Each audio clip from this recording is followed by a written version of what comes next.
I'm surprised you are worried about that.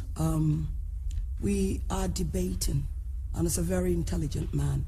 He made a statement earlier on about why different religions are not tolerated. You justified it on biblical grounds. Let me answer you, sir. You justified it on biblical grounds. Because in here, there are people that will believe in what we will all get applaud one way or another in what somebody else is saying. He was given birth to by a woman. It was his choice to be gay, whether it was something that he inherited or not. That is what I believe. I believe that to be the truth. And so I don't personally believe that two men should live together or two women should be. That is my belief, and I stand by that. I don't.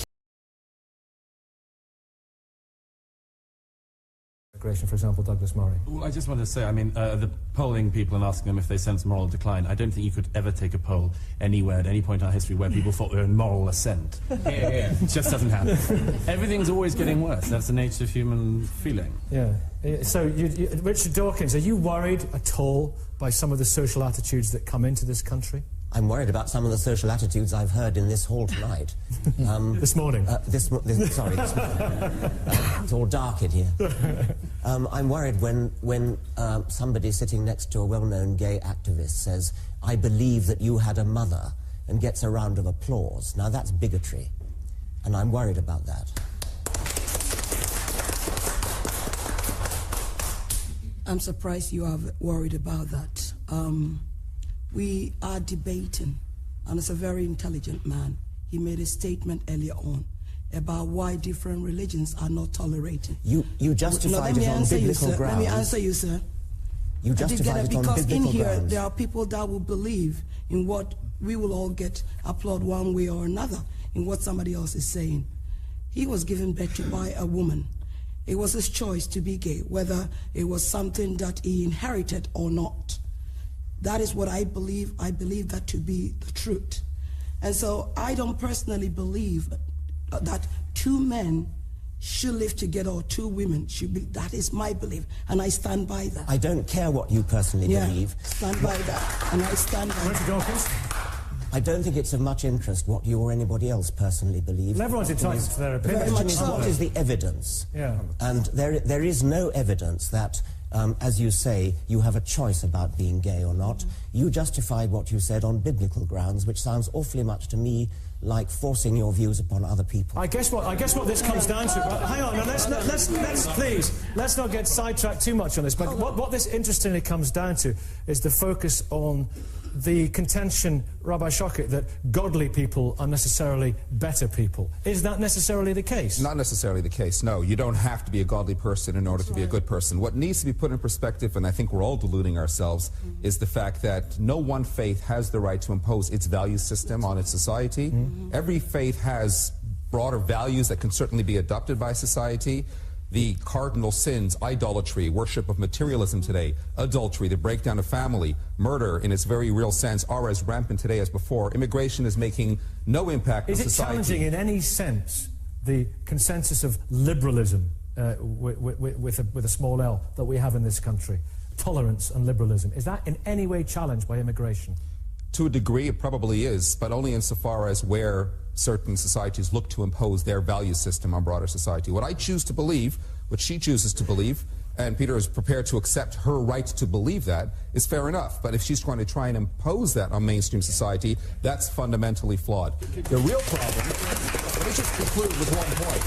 The real issue is, it's not immigration that's impacting society. I think immigrants themselves are losing their value systems and being influenced by society. Councillor Alan King, Yasmin in a second, Councillor. It behoves me at this point to say, for reasons of rules and regulations, you are one of 10 candidates standing for the position of Mayor of London. Carry on. Thank you very much. Get Ken Livingstone out, that's what I do. I think what we see here is what we heard from Professor Dawkins, that extraordinary arrogance, that if you have some views different from his, your views are not acceptable. There is no such thing.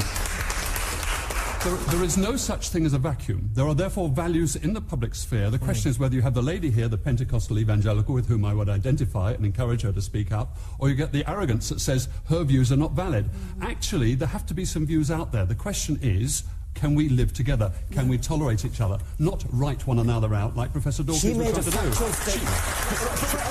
do. she's absolutely entitled to her views. Tolerance and freedom of speech we will come on to, and the right to offend, but surely all our views are valid, aren't they? No, not necessarily. It depends on the evidence. She made a factual statement about the upbringing of gays and about whether gay people are free to change their minds or not. That is a factual statement. There is evidence bearing on it. That means that personal opinion, which is not informed by evidence, is not of interest. Yasmin, you've written this fascinating book about... Well, it certainly looks like Richard Dawkins, Professor Dawkins, has brought his A game. Wow. He doesn't hold anything back either, does he? He just goes right straight in for that. And listen, this is what makes people like Richard Dawkins, the professor, seem to be so arrogant. I mean, he is arrogant. As if nobody else's opinion matters. Oh, but the science. Oh, but it's been proven. Nothing has been proven. They talk about this gauging that they found. They didn't find anything. Hasn't been proven beyond a reasonable doubt. It's a lifestyle change. A lifestyle, people make choices all the freaking time, but they don't want to take control of their choices. So what do? They say, well, that's just the way it is. Transgenders use the same thing. I was made this way. I was born this way. That lady has an opinion. You may not like her opinion, but she can express her opinion. I've got an opinion. You may like it, you may not. Professor Dawkins has an opinion. I don't like a lot of his opinions. I don't like a lot of his bloviating. But that's just the way it is. But I respect his right. I defend his right to have those opinions. But I wouldn't say, no, you don't have a right to your opinion, which is exactly what he's saying. Even if something is factually wrong, I believe somebody's fact, if you can prove by 2 + 2 = 4, someone says 2 + 2 = 5, that's what they believe. Okay, they believe that. They may be a little bit, let's just say, that they're idiotic. But that's my opinion. They may feel they're not idiotic. But most of society is going to tell them and say, no, 2 + 2 = 4. Now, they can either accept that and live with society, or they can not accept it and say, you know what, I'll go my own way. But the fact of the matter is, everybody is entitled to have their opinion. Now, they say you're entitled to your feelings, but not your own facts. Or you can have your feelings, but you can't have your facts. Or you better have your facts, but you can't have your feelings. All this stuff is just sort of out there in the ether, in the ethos. But the fact of the matter is, we can disagree with somebody really, really strongly. But at the very end of the thing, they've got an opinion. And now the question becomes is, where is society going to fall on those opinions? And where does society want to go in terms of those things?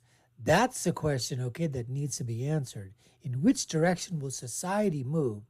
The societal change, where will that take? That's the question to be asked.